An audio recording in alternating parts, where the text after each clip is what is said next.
Hoy exploraremos un tema fascinante y lleno de misterio. ¿Cómo era el mundo antes del diluvio? ¿Alguna vez te has detenido a imaginar la vida de las personas que vivieron antes de aquella gran catástrofe que transformó por completo la historia humana? ¿Cómo era su clima, su entorno, sus creencias, su moral, su relación con lo divino? ¿Qué sabían? ¿Qué construían? ¿Cómo era su mundo antes de que las aguas lo cubrieran todo? En este video recorreremos datos, teorías y secretos sobre la era antediluviana, tomando como referencia la Biblia y otras fuentes históricas y científicas. Quédate hasta el final, porque algunos detalles te sorprenderán por completo. Antes de continuar, te invito a apoyar este contenido. Deja tu me gusta, suscríbete, activa la campanita. Comparte este video con alguien más. Ahora sí, comencemos. Un mundo muy distinto al nuestro. La Biblia describe la época previa al diluvio como un mundo radicalmente diferente al que conocemos hoy. Uno de los detalles más impactantes es la longevidad de sus habitantes. Los patriarcas vivían siglos enteros. Adán alcanzó 930 años. Set, su hijo, vivió 912. Matusalén llegó a 969 años, la vida humana más larga registrada. Noé vivió 950 años. Pero ¿cómo explicar estas edades tan extraordinarias? Una de las teorías más comentadas propone que la Tierra estaba rodeada por una especie de capa de vapor o manto acuoso que protegía al planeta, creando un clima uniforme, templado, húmedo, ideal para la salud humana. Esta envoltura habría reducido la radiación dañina y mantenido condiciones perfectas para la vida. Cuando esa capa colapsó durante el diluvio, el clima se volvió más hostil, más frío, más seco y con un aumento significativo de radiación solar. Eso explicaría por qué la longevidad disminuyó tan drásticamente después del diluvio. Una relación directa entre Dios y la humanidad. Otro rasgo que diferencia a aquella época es la intensa interacción entre lo celestial y lo humano. La Biblia menciona que Dios hablaba directamente con personas como Adán, Eva, Caín, Abel, Enoc, Noé. Les daba advertencias, promesas, instrucciones e incluso juicios inmediatos. Pero hay un elemento más enigmático: la mezcla entre los hijos de Dios y las hijas de los hombres. Antes del diluvio, el texto bíblico describe algo inquietante. Los hijos de Dios vieron que las hijas de los hombres eran hermosas y tomaron para sí mujeres. De esa unión surgieron los Nefilim, una raza mencionada como gigantes, violentos, famosos por su poder y responsables de gran parte de la corrupción del mundo. ¿Quiénes eran esos hijos de Dios? Una de las interpretaciones más difundidas afirma que se trataba de ángeles rebeldes, entidades espirituales que abandonaron su lugar en el cielo para relacionarse con mujeres humanas. Los Nefilim serían entonces seres híbridos, mitad espirituales, mitad humanos, conocidos por su violencia y enorme fuerza. Su presencia habría precipitado el juicio divino. ¿Quiénes eran esos ángeles rebeldes? Para entenderlos, debemos retroceder aún más. La Biblia sugiere que antes de la creación de la tierra, Dios ya había formado una innumerable multitud de seres espirituales, los ángeles. Entre ellos, uno sobresalía por su hermosura y autoridad: Lucifer, la estrella de la mañana. Era un querubín de alto rango, cercano al trono celestial, hermoso, sabio y dotado de poder. Pero la ambición lo consumió. Quiso ocupar el lugar de Dios. Ese orgullo lo llevó a influenciar a una parte de los ángeles para rebelarse con él. Pero Dios, soberano, los expulsó del cielo y fueron arrojados a la tierra. Lucifer se convirtió en lo que hoy conocemos como Satanás, el adversario, y los ángeles que lo siguieron se convirtieron en demonios, seres espirituales caídos. Ahí comenzó lo que llamamos guerra espiritual, una confrontación entre el reino de Dios y el reino de la oscuridad. La caída del hombre, el inicio del conflicto humano. Cuando Dios creó la tierra y puso en ella a Adán y Eva, hechos a su imagen, Satanás vio una oportunidad para destruir la obra divina. Consideró la tierra su territorio y a la humanidad como intrusos. Usó a la serpiente como instrumento para engañar a la mujer, haciéndola dudar de la palabra de Dios. Eva comió del fruto prohibido y Adán también. Esa desobediencia abrió la puerta al pecado y cambió el destino de toda la humanidad. Cuando Adán y Eva desobedecieron a Dios, no solo perdieron su inocencia, también se rompió la relación perfecta que tenían con su Creador y cedieron la autoridad que Dios les había dado sobre la tierra. Desde ese momento, el mundo quedó bajo la influencia del adversario y la humanidad comenzó a experimentar las consecuencias del pecado: muerte, dolor, enfermedad, injusticia, violencia, confusión espiritual.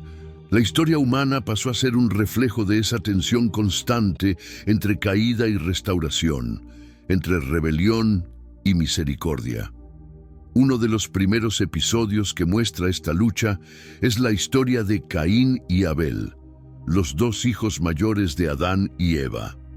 A simple vista eran solo hermanos, pero espiritualmente representaban dos posturas distintas frente a Dios. Abel, pastor de ovejas, ofrecía lo mejor de su rebaño con un corazón sincero. Caín, agricultor, presentaba frutos de la tierra, pero sin verdadera entrega. Dios miró con agrado la actitud de Abel, pero rechazó la ofrenda de Caín por la dureza de su corazón.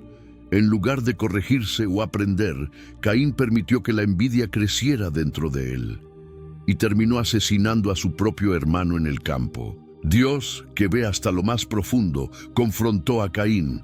¿Dónde está tu hermano? Caín mintió. ¿Acaso soy yo guardián de mi hermano? Pero Dios le reveló la gravedad de su acto. La sangre de Abel clamaba desde la tierra, pidiendo justicia. El castigo fue severo. La tierra ya no le daría fruto, se convertiría en errante y viviría lejos de la presencia divina. Aterrorizado, Caín temió que cualquiera que lo encontrara lo matara. Pero incluso en el juicio, Dios mostró misericordia. Puso una señal sobre él para protegerlo de quienes quisieran vengarse. Luego Caín se alejó hacia la región de Nod, al oriente del Edén. Los descendientes de Caín, el nacimiento de la civilización y de la corrupción. Aunque Caín se había convertido en fugitivo, formó una familia. Se unió a una mujer, probablemente una hermana o sobrina, pues Adán y Eva tuvieron muchos hijos, y juntos tuvieron a Enoc. En honor a él, Caín construyó la primera ciudad de la historia humana. Esto revela que pese a su caída, conservaba capacidades de planificación, organización y liderazgo. Los descendientes de Caín desarrollaron habilidades notables. Jabal, pionero en la vida nómada y el pastoreo. Jubal, padre de los músicos, inventor de instrumentos como arpa y flauta.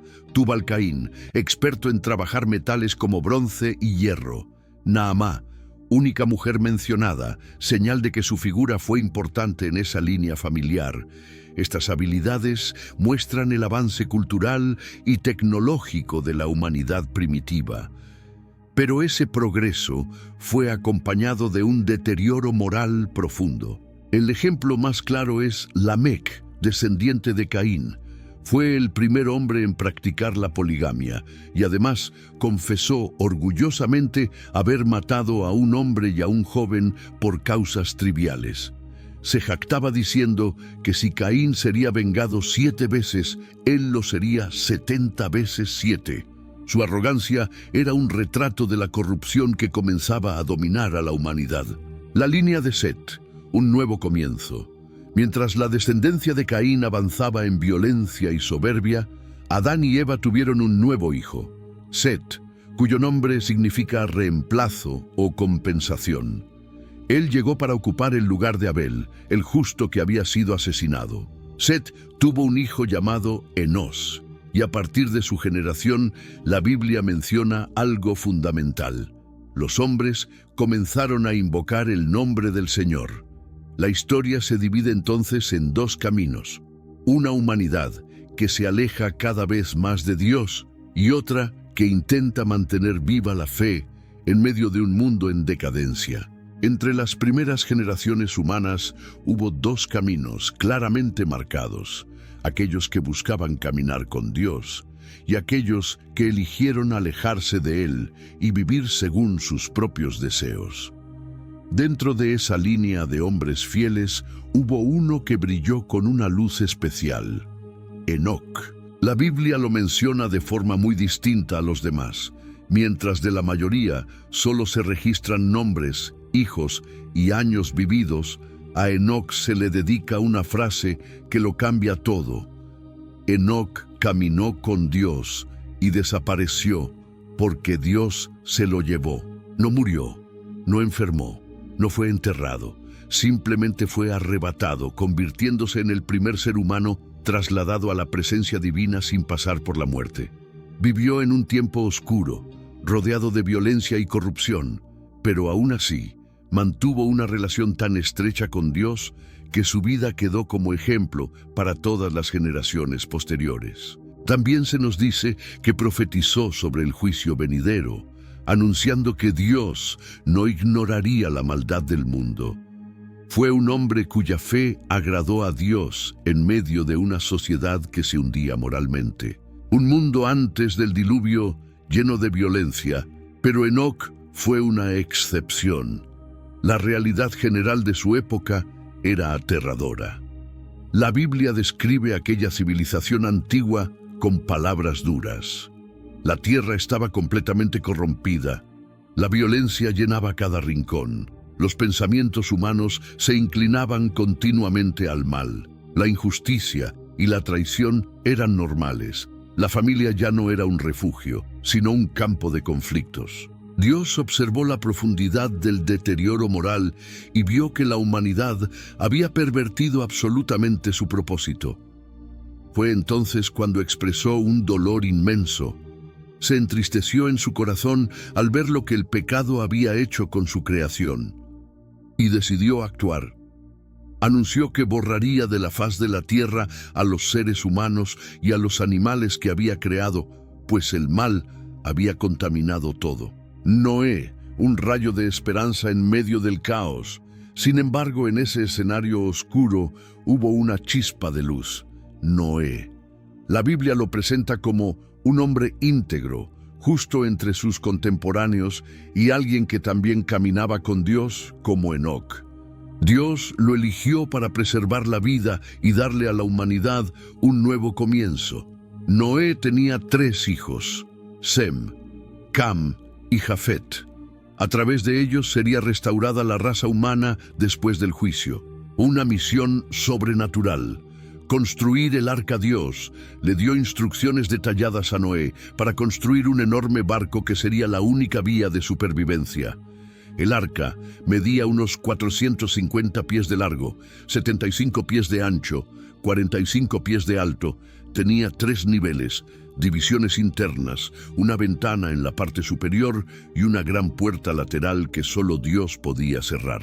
Fue construida con madera resistente, sellada con brea por dentro y por fuera, y diseñada para soportar la fuerza inimaginable de las aguas del diluvio.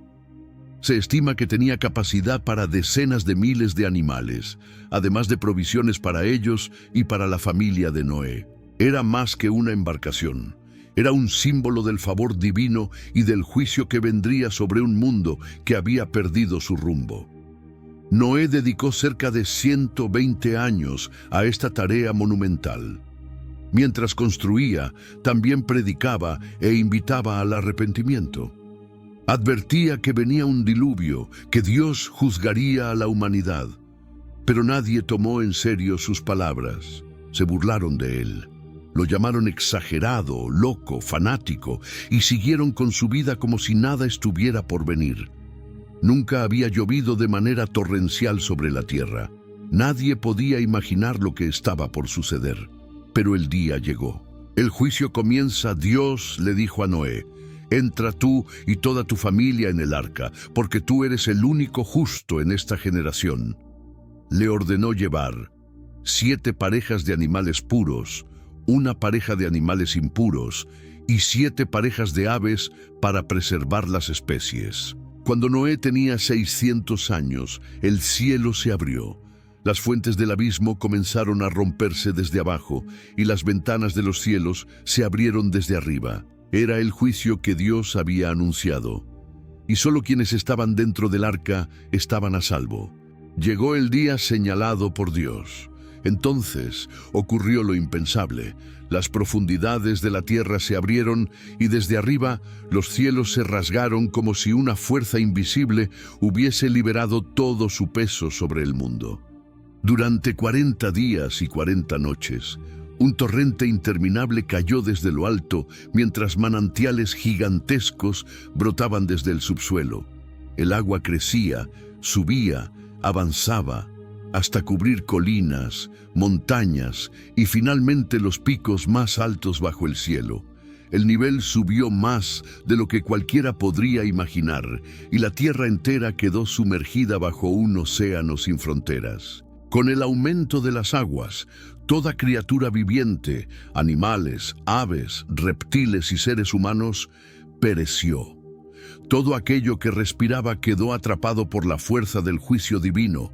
Lo único que permaneció a salvo fue el arca y los seres que viajaban dentro de ella, bajo el cuidado de Dios. Así terminó la primera fase del diluvio, un mundo entero borrado, una generación desaparecida y solo Noé, su familia y los animales resguardados, navegando sobre la superficie de un planeta inundado. Dios recuerda a Noé. A pesar del silencio, de la inmensidad de agua y del aislamiento total, Dios no olvidó al justo que había salvado. Envió un viento poderoso sobre la tierra. Poco a poco, las aguas comenzaron a descender. Las fuentes del abismo se cerraron. Las compuertas del cielo dejaron caer su última gota y el nivel del mar comenzó a retroceder. Tras 150 días, el arca finalmente tocó tierra, apoyándose suavemente sobre la cordillera de Ararat. Con el paso del tiempo, las montañas empezaron a revelar sus cimas. El mundo, aunque desierto y silencioso, estaba renaciendo. La búsqueda de señales. Después de esperar pacientemente, Noé abrió una ventana y soltó un cuervo. El ave iba y venía, revoloteando sobre un paisaje que lentamente volvía a respirar. Luego liberó una paloma. Pero la pequeña mensajera regresó sin encontrar un lugar seco donde posarse, señal de que la tierra seguía cubierta de agua. 7 días después, Noé volvió a soltarla. Esta vez, la paloma regresó al atardecer, con una hoja fresca de olivo en su pico. Era la señal que había esperado. La vida estaba regresando. Una semana más tarde, Noé envió nuevamente a la paloma, pero ya no volvió. El mundo estaba preparado para un nuevo comienzo. La tierra vuelve a estar seca. El año siguiente, en el primer mes, Noé retiró la cubierta del arca y vio que el suelo empezaba a secarse. En el segundo mes, el día 27, la tierra estaba completamente firme nuevamente. Entonces Dios le habló: «Sal del arca tú, tu esposa, tus hijos y las esposas de tus hijos. Libera también a todos los animales para que vuelvan a poblar la tierra, se reproduzcan y llenen de nuevo este mundo».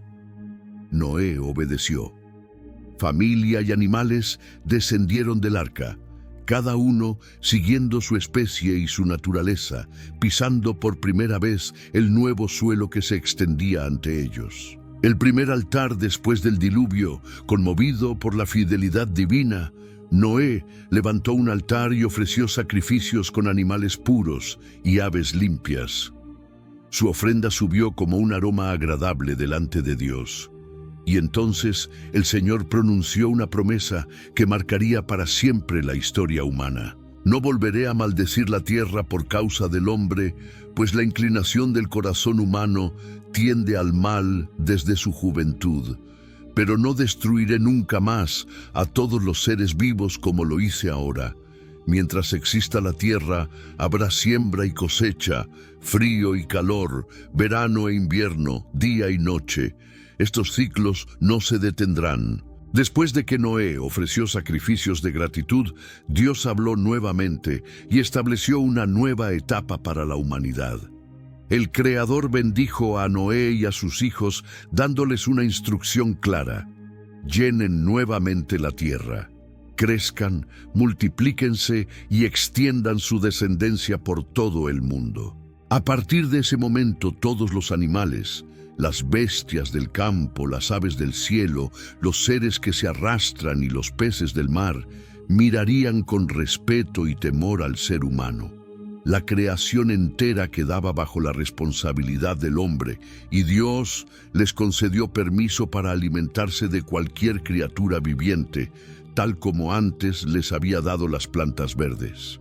Pero junto a ese permiso, también estableció un límite sagrado. Nadie debía consumir carne con la sangre, porque la sangre representaba la vida misma. Y añadió una advertencia solemne: la vida humana tendría un valor inviolable. Quien derramara sangre inocente tendría que rendir cuentas. El hombre había sido creado a imagen de Dios, y por eso su vida tenía un valor incalculable. Dios repitió su mandato: crezcan, multiplíquense y llenen la tierra en abundancia. Dios establece un pacto eterno. Luego, el Señor se dirigió nuevamente a Noé y a su familia y extendió una promesa que alcanzaría a todas las generaciones futuras, incluso a cada criatura que salió del arca. Dijo: hago un pacto con ustedes y con toda vida sobre la tierra. Nunca más volveré a destruir al mundo con un diluvio. Para confirmar esta promesa, Dios presentó una señal visible, un recordatorio que permanecería mientras existiera el cielo: el arco iris. Cada vez que las nubes cubran el cielo, dijo Dios, y aparezca el arco en ellas, recordaré la alianza que establecí con ustedes. Las aguas no volverán a convertirse en un juicio que acabe con toda carne. Este arco será el símbolo de mi pacto eterno con la tierra y con cada ser viviente. Así quedó sellado el primer pacto universal de la historia. Dios, la humanidad y toda criatura viviente unidos bajo una promesa de misericordia. El arco iris, símbolo de esperanza. El arco iris quedó grabado como un mensaje visual de la fidelidad de Dios, su decisión de preservar la vida, su deseo de dar a la humanidad un nuevo comienzo y su compromiso de restauración para el futuro. Para quienes creemos en Cristo, ese arco es también un recordatorio de que Dios no ha abandonado al mundo, sino que envió a su Hijo para traer salvación, paz y un nuevo pacto escrito no en el cielo, sino en el corazón. El fin de una historia y el inicio de otra. Con el diluvio terminado, comienza la historia de Noé y de las generaciones que poblarían la tierra y formarían las naciones del mundo. Pero esa aventura la contaremos en otro video. Si este contenido te aportó valor, te invito a apoyar este canal. Dale me gusta, activa la campanita, comenta tu opinión con respeto. Comparte este video para que más personas puedan aprender y reflexionar. Tu apoyo ayuda a que sigamos creando contenido que ilumina, inspira y fortalece la fe. Gracias por acompañarnos. Que Dios te bendiga abundantemente.